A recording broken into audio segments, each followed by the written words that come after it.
Throughout my adult life, when I first started playing with my style and my look, I kind of realized fairly early on that when I did things that just made me feel good about myself, rather than thinking about what other people like or what my boyfriend liked at the time, when I did what made me feel beautiful and glamorous, then I was doing the right thing. And so if you look at that like I'm not like anybody else, I don't belong here, you're missing the point. You do belong there, and you should be yourself, and you should be a unique, original, and like the things about yourself that make you different from other women. And one of the words I love to use the most is glamour, because glamour is something much different than beauty in a way. It doesn't require natural beauty. It doesn't require, you don't need to be young. You don't need to fit into a certain standard. It's about creating magic. So I use the word glamour a lot because I love the word and what it really means. I've always believed that perfume is a vital stepping stone to achieving glamour, and I have different fragrances for nighttime or for daytime, or for when I want to play the part of a femme fatale, or when I want to play the part of a pin-up. I love having like a fragrance wardrobe. I love also having a really recognizable signature scent that one can only associate with you.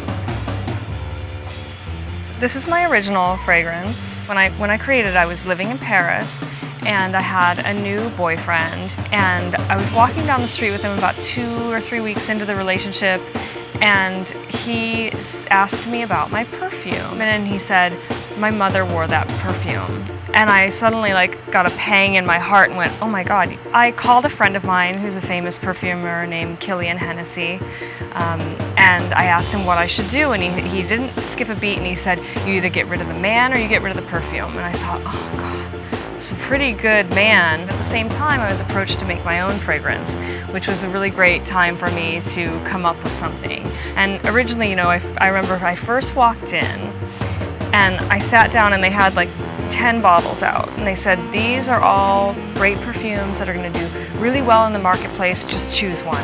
And I said, no way. I'm not going to miss out on the opportunity to create my own signature scent. And so I spent about a year in this fragrance house testing and fine-tuning my perfume to find my own signature scent, which would replace this one that I had to abandon.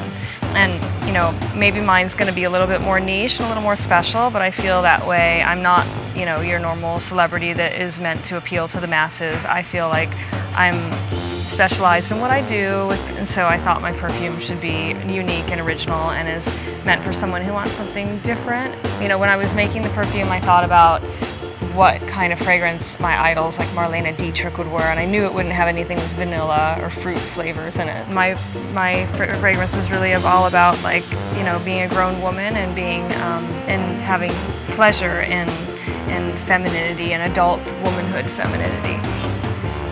It's really interesting for the process in general about I had to fight a lot for the things that I believe in, because the things that I believe in are not the standards of how these things are done in perfume or in beauty in general. Some people made fun of me along the way. I definitely have also learned that you can't do something great without being the subject of ridicule at times. And I kind of thought I'd look at the person that was dishing out the insult and think, oh God, I don't want to be part of your tribe. I have an awesome tribe over here with great people around me. I want to be part of this tribe.